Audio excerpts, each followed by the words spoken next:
Well, that's funny. I was actually going to ask you about like food, and I was going to joke with you about pizza and give Kid a hard time because other than New York pizza, what is your favorite food? And because we all know that Chicago pizza is just tomato soup with some cheese on the bottom, but that's just to give Kid a hard time and keep the pizza wars alive. Love you, Kid. But you know, there are tons of food all over the world. Some of your favorites. Again, you've got Peruvian culture. But my other question was, so New York or LA? I'm guessing that was for acting. You wanted to do something in entertainment and acting. That was originally how you ended up in LA. Yeah, okay. And that's how you ended up meeting Pasta and doing the whole. And I've heard the whole real story and the fake story and the. Anybody who wants to learn that, go watch the two Tara Reid episodes, because Pasta first tells the story and then Tara explains the Pasta story and then Faith corrects the story and actually tells you what the story really is. It's great. I love the both. The two of them just awesome. Everybody thinks that you're a couple, but I know that you're not. Okay. We are not, so no. that's another big question that I know a ton of people have always asked out there. So we can put that out there for the record that you're not a couple. I'm sure. Not, no. I'm sure. Again, we're not each other's type, to say the least. But I do tell Pasta he needs to have better taste, because some of the women he's picked, I'm just like, Jesus Christ, fam. Like, oh my God. All right, But I don't want to talk talk. shit about me, Yeah, I don't want to talk smack about Pasta. We're gonna do Friends of Any Left with Pasta. I could talk smack about Pasta all day. He's gonna give me a hard time. The hardest thing I think is gonna be, he knows my real name, and he usually defaults to calling me by my real name. He doesn't call me Indy. And like I told him, dude, when we do the stream, you're gonna have to actually call me Indy. He's like, oh my God, because you know we FaceTime. He sees my kids sometimes, and again, you guys have really become fams. So. I want people to understand that, like, you know, they are reachable, and again, maybe not everybody is reachable, and it took years to get to this point, and showing that I watch their streams and support them and fight other people who call them all kinds of crap every day. I'm starting to get that a little bit with INN, and we're starting to make some heat, and. Mm-hmm.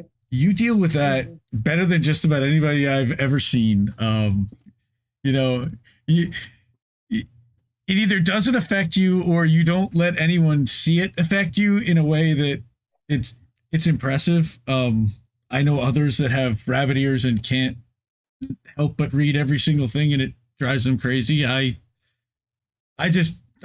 comfortable in my own skin. I know what I do, and I'm cool with it. But how do you deal with like the vitriol that comes at you on a daily? You know, Tara deals with it a little bit. You know, I work with Tara as well, and you know it affects her. How do you kind of stay grounded and balanced and keep the positivity? And you know, it's funny, you know, people call us doomers, but I think that we have more hope than most, because if not, we would shut it the fuck down. Honestly, we just shut it because we know, but we're still here fighting every day, you know. So how do you deal with that? So that's one of the things that I think a lot of people, when I came to Russia, even people that I've worked with on RT, were like, why are you here? Like, cause it's like, oh, do you realize what you're doing? Like, do you realize like what this is going to cause? And I think that goes back to in some aspects, you know, coming from being independent media and having been, I recently posted a 2017 post where I was defending RT in 2017 against, because they were being labeled in a foreign something. And, you know, I've had these views for a while. It's not like I just shifted my views to fit in with RT. I've had these views for a while. And so it's just a matter of what more are they going to do?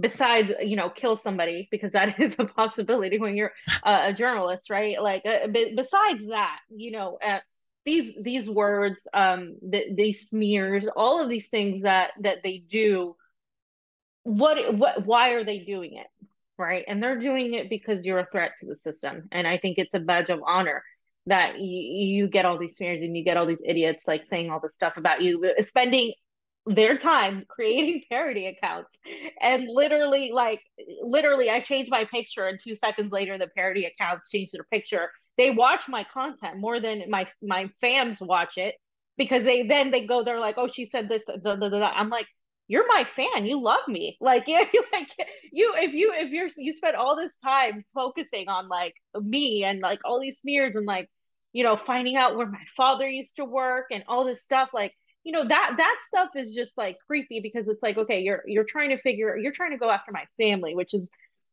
that is what the intelligence apparatus will do. Yep. And that is something that I think, people should fight against. And then that is something that is completely, just, I don't care what they do to me, but it's just when you go touching people's families, which I've seen they've done to also Misty as well. I mean, Mhm. I just think that's the lowest of the low. But I also go back to, they're just trying to really stop you from doing what you're doing. And if they're trying to stop you from doing what you're doing, it's because you have an effect and people are listening, and they have no other way of doing this, because what they're trying to do now is character assassinate people. They're trying to discredit people. They're trying to just discredit the person and kill the person's character, rather than literally murder the person. And so that is what, so many people are fearful of that. And a lot of my colleagues here, when of course it was, the whole thing with Ukraine and Russia happened, a lot of the British media literally is some of the most awful media ever. They're just Mm. as bad as the United States, if not worse. they Worse. they sanction their own people. So a lot of the journalists and anchors working in RT would, they would go after their families, and they would try to guilt their families, or go after their families to try to get at them. And it had happened to several people, and that is I can see how that is, gonna, it would drive a lot of people to quit. That it would drive some people who have aspirations of working, saying, for the BBC or for a mainstream outlet that's, Sky News, a more popular mainstream media outlet, rather than the targeted, hated RT. And if you're about your career more, then I totally understand like why you would leave and try to go work for somebody else. But if you're actually about the truth and about, getting the things out there and really want to take a challenge instead of like running away from it, then yeah, then you would do the crazy thing and do what we're doing, because you kind of have to be somewhat crazy to do this. Just like I used to say that about, people being in the entertainment industry. You kind of have to be insane, because it's just it's something that is just so hard to do, so hard to put up with all this bullshit. And I see that with, being in media and journalism. If you really want to do it right, you have to be insane to do it to a degree, because it's not, you're going to get attacked constantly. I get so many attacks, I get so much crap. But I mean, what does that mean, and what is it going to do to me? It's just not going to do that much at the end of the day. I'm just going to continue doing what I'm doing, and the people that believe me will believe me, and the people that don't won't. And like the people that, hate me now have hated me for a long time. The people that are like, see, I told you she was a Russian asset. This is what they were waiting for the moment to do that.